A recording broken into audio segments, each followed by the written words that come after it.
Hi, so we're going to be chatting a little bit about a navigation menu and how to really hone in and make sure that it is strategically designed for your website and to help you and your clients figure out where they get to go on your site. A little bit about me if you're new.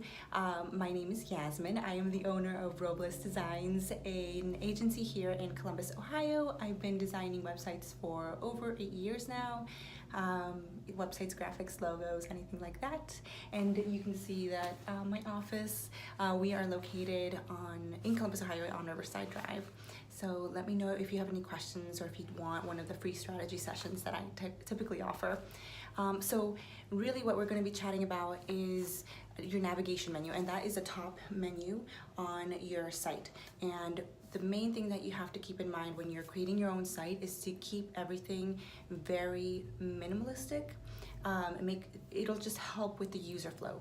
So let's say that you have a new user coming to your site, you want them to easily find out how to connect with you through the contact page, what your services are, and what you are all about, so an about page. If those are the only pages that you have up there, that is totally fine, obviously a home page link. But once you start getting going and you start adding services, it can start getting a bit cluttered. So things like an FAQ page, testimonial pages, all of that does not need to go up there. Those can go on the bottom footer, so the bottom navigation. Just looking at some of my notes.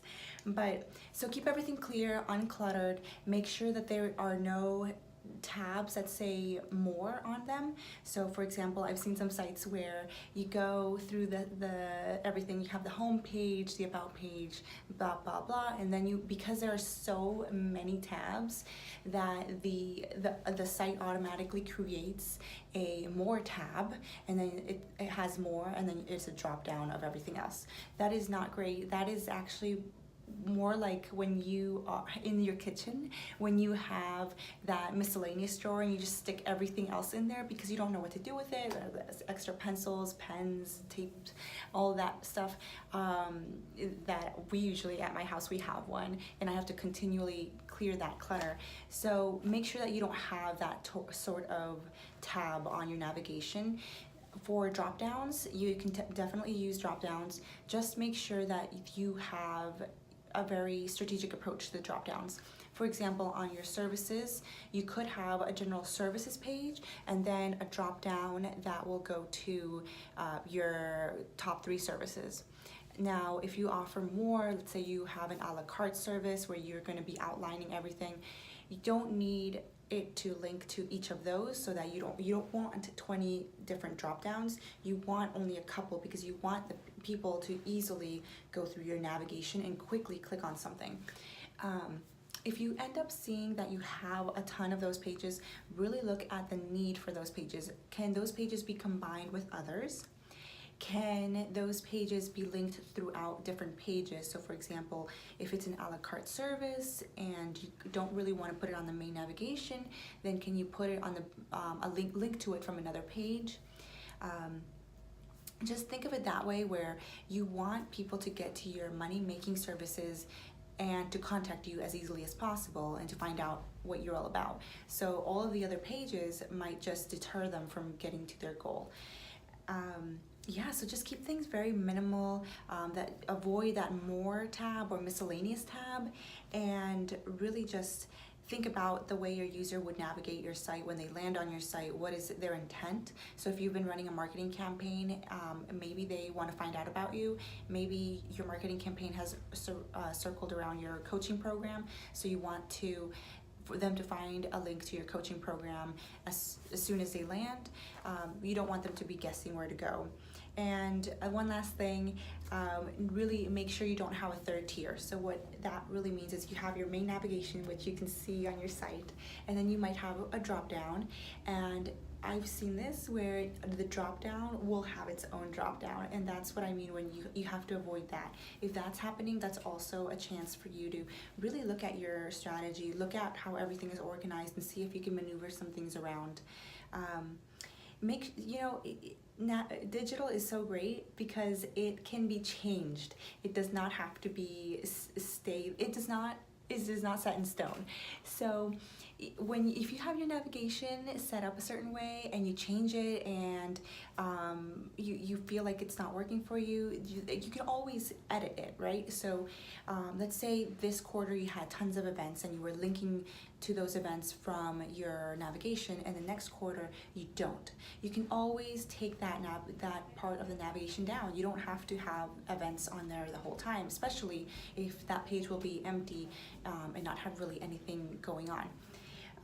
You can, I would suggest, looking through your analytics and looking at what your last 3 months are like for your navigation. So who is clicking on what, are they bouncing off certain pages, and then change it up. So let's say you add a button on the top navigation for a call to action, or you could maybe change some of the wording from connect to contact, and then see if that supports your analytics. So if you see that you have a specific name for a page on your navigation and you change it to something simpler like services, are more people clicking on it? That's a bonus tip too. I know that people really like having very special names on the navigation, but just saying services and contact helps a lot, because that's what people are looking for. So if you are using something like connect instead of contact, that's great, but look at your analytics and see if it would support you in changing it to the regular contact us or contact tab name, because it might be that some people are thinking that connect could mean something else. It all depends on your target market. But yeah, so to summarize, your navigation menu gets to be clear, uncluttered, really strategic, and don't use any of the more tabs or the miscellaneous tab at the end. Don't use those. Make sure that the drop downs, that isn't like 20 different drop downs, that there's maybe about 5, and that your drop down does not have its own drop down. Make sure that doesn't happen, and that you're just thinking about every so often going in and tweaking it, maybe to support your new marketing campaign, or to just see if it supports the analytics and the traffic that you're getting to your site. The small changes could sometimes make a big deal on your website and in your wallet. That's all I have for you today. Stay tuned for more. And if you have any questions, feel free to message me, leave them in the comments. If you're on Instagram, comment or send me a message. You can find me on Facebook, Robles Design Studio, on Instagram and Facebook. Yeah, so you can find me at roblesdesigns.com, ROBLES designs.com. And I'm more than happy to look at your website and give you the 3 top tips that I would have for it.